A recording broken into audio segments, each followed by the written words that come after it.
Video pembelajaran oleh mahasiswa PPL. Perkenalkan, nama saya Yason Otto Dimara, NPM 2017-88 2010-17, mahasiswa PPL Universitas Musamus Merauke, Fakultas Keguruan dan Ilmu Pendidikan, jurusan Pendidikan Bahasa dan Sastra Indonesia. Oke adik-adik sekalian, sebelum kita masuk ke materi intinya pada pertemuan kita di saat pada pagi hari ini, sebelumnya ada beberapa tujuan pembelajaran yang harus kita ketahui bersama-sama. Di antaranya, yang pertama, siswa dapat menyimpulkan karakteristik pada bagian struktur teks cerita fantasi. Dan yang kedua, siswa dapat menentukan kaidah kebahasaan teks cerita fantasi yang dibaca atau didengar. Itu adalah dua tujuan dari pembelajaran kita pada saat pagi hari ini. Oke, selamat pagi adik-adik. Di saat pada pagi hari ini kita tadi sudah melihat bersama-sama tujuan dari pembelajaran kita. Kita akan langsung masuk pada materi kita pada pertemuan kali ini. Dalam pertemuan kali ini ada beberapa bagian yang harus kita pelajari, yaitu bagian A tentang struktur teks cerita fantasi yang di dalamnya terdiri dari 3 bagian, diantaranya orientasi, komplikasi, dan resolusi. Bagian B ialah kaidah kebahasaan teks cerita fantasi. Terima kasih. Oke, selamat pagi adik-adik. Kita akan belajar pada materi kita di saat pada pagi hari ini, yaitu pada bagian A, struktur teks cerita fantasi. Jadi adik-adik sekalian, di dalam struktur teks cerita fantasi ada 3 bagian. Di antaranya yang pertama, orientasi.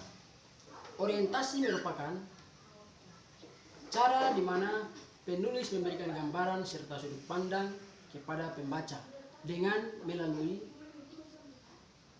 tokoh,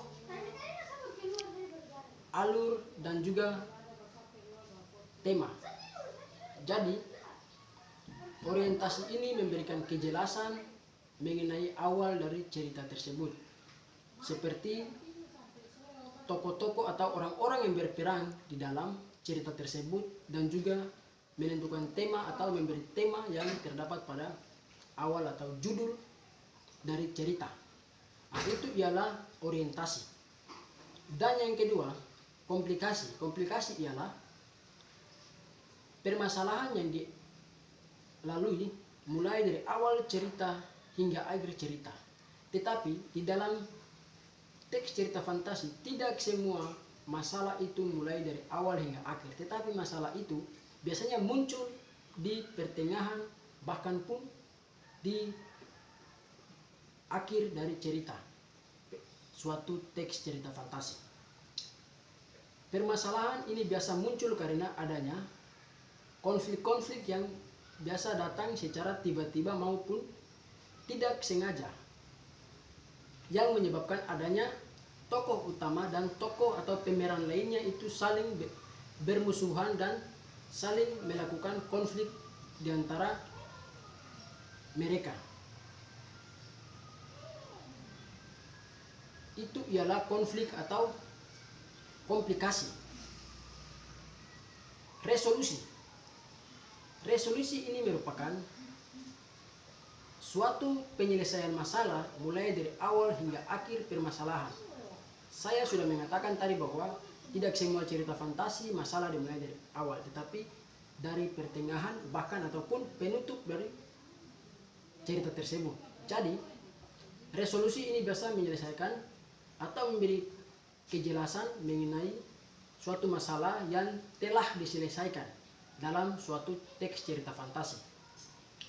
Di dalam cerita fantasi juga ada yang dinamakan ending. Ending ini merupakan penyelesaian masalah dan juga bagaimana tokoh utama itu dia hidup kembali dan bersama-sama lagi dengan sahabat-sahabat atau pemeran-pemeran lainnya itu mereka hidup bersama-sama dan hidup berdampingan sampai ceritanya selesai.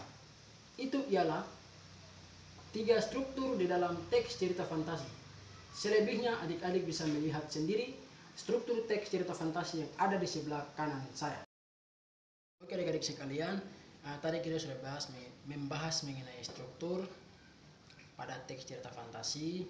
Ya, kita akan lihat bersama-sama di samping kanan saya. Di sini struktur teks cerita fantasi. Di sini berusaha penulis memberikan keterangan kepada pembaca agar tujuannya pembaca bisa mengetahui maksud dari cerita tersebut dan memberikan penjelasan yang secara akurat kepada pembaca, mulai dari awal, pertengahan hingga akhir pada teks cerita fantasi yang dibaca. Nah, itu adalah sedikit gambaran dari struktur teks cerita fantasi yang tadi sudah kita bahas bersama-sama. Oke adik-adik sekalian, tadi kita sudah bahas di bagian A mengenai struktur teks cerita fantasi, dan kita akan masuk ke B, yaitu kaidah kebahasaan pada teks cerita fantasi. Dalam kaidah kebahasaan teks cerita fantasi ada 6 ciri atau 6 bagian yang harus kita pelajari. Pada bagian pertama, yaitu penggunaan kata ganti orang dalam penceritaan atau memberikan sudut pandang penceritaan. Dan yang kedua, mencerap panca indera atau memberikan deskripsi seperti latar atau tempat. Nah, jadi di dalam kaidah penulisan teks cerita fantasi, penulis harus memperhatikan atau menggunakan kata ganti orang dan juga sudut pandang di dalam cerita. Pada bagian pertama, kata ganti orangnya seperti saya, dia, dan mereka. Itu sebagai sudut pandang pada penceritaan bagian teks cerita fantasi. Yang kedua, mencerap panca indera atau memberikan gambaran deskripsi latar, yaitu di situ penulis menerangkan atau memberikan penjelasan mengenai latar waktu, latar tempat, dan suasana. Latar waktu yaitu pada pukul berapa atau pada jam berapa kejadian atau tokoh-tokoh itu sedang melakukan atau memerankan kejadian tersebut pada cerita teks fantasi. Latar waktu itu juga memberi kejelasan kepada pemeran dalam memerankan teks cerita fantasi.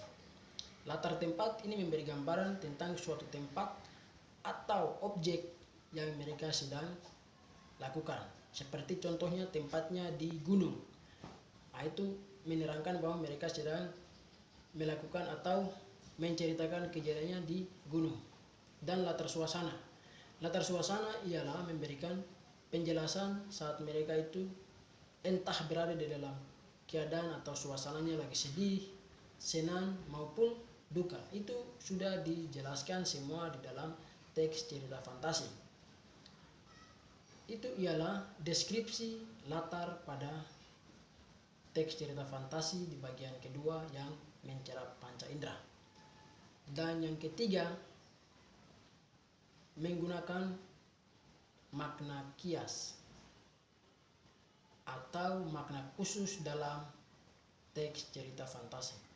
Jadi di dalam teks cerita fantasi itu juga penulis berusaha menulis dan menggunakan makna-makna kias atau makna-makna khusus sebagai simbol-simbol atau kata-kata di dalam teks cerita fantasi. Dan yang keempat, menggunakan kata sambung atau penanda urutan. Nah, di situ dimana penulis menggunakan atau memakai kalimat-kalimat dan kata-kata sambung dan juga penanda urutan seperti urutan waktu dan juga lainnya.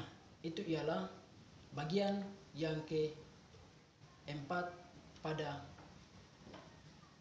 kaidah kebahasaan. Dan yang kelima, menggunakan kata keterkejutan. Kata keterkejutan ini ialah di mana penulis saat menulis cerita fantasi, di situ dia harus menggunakan kata keterkejutan yang harus ada supaya tujuannya para pemain atau tokoh-tokoh dalam teks cerita fantasi itu mereka sedang duduk atau berdiri, secara tiba-tiba ada seseorang yang datang tanpa diketahui atau disengajai. Itu ialah bagian kelima dari kaidah kebahasaan. Dan yang keenam, menggunakan dialog atau kalimat langsung dan tidak langsung. Seperti contohnya dalam suatu cerita teks fantasi, itu penulis menuliskan kalimat yang langsung dan tidak langsung. Saat pemeran atau tokoh-tokoh mereka sedang berada di suatu tempat, kalimat-kalimat langsung itu penulis sedang menuliskan di dalam teks cerita tersebut. Itu ialah 6 bagian atau 6 ciri dari kaidah penulisan teks cerita fantasi. Untuk selebihnya adik-adikku bisa lihat pada bagian sisi kanan saya ada kaidah kebahasaan teks cerita fantasi. Oke adik-adik sekalian, tadi kita sudah bahas pada bagian B mengenai kaidah kebahasaan teks cerita fantasi. Di sebelah kanan saya di sini teks cerita fantasi atau kaidah kebahasaan yang digunakan di dalamnya itu memberikan penjelasan atau memberi penerangan kepada pembaca saat pembaca membaca cerita tersebut. Jadi penulis menggunakan kaidah-kaidah kebahasaan itu di dalam cerita fantasi tersebut supaya pembaca itu bisa membaca dan mengetahui isi maksud dari cerita tersebut. Seperti di dalam teks cerita fantasi ada penulis menggunakan kata ganti orang dan juga menggunakan panca indera dan pendeskripsian latar tempat, latar waktu dan latar suasana, dan juga penggunaan kalimat secara langsung dan menggunakan dialog-dialog lainnya. Itu ialah tujuan dan maksud untuk memberi kejelasan mengenai teks cerita fantasi yang dibaca dan didengar. Itu penulis memberikan keterangannya kepada pembaca. Itu ialah sedikit pengertian dan juga sedikit maksud dan tujuan dari kaidah kebahasaan yang sudah dibaca atau didengar. Adik sekalian, tadi kita sudah membahas materi kita bagian A mengenai struktur teks cerita fantasi dan B kaidah kebahasaan teks cerita fantasi. Pada bagian ini saya akan memperlihatkan contoh singkat teks cerita fantasi. Di sini adik-adik bisa lihat bersama-sama contoh teks cerita fantasi berlian 3 warna. Di sini adik-adik membaca. Setelah itu adik-adik bisa mengidentifikasi unsur-unsur dan juga kaidah-kaidah kebahasaan yang digunakan penulis dalam menulis cerita fantasi tersebut. Ini ialah contoh tersebut yang adik-adik bisa lihat.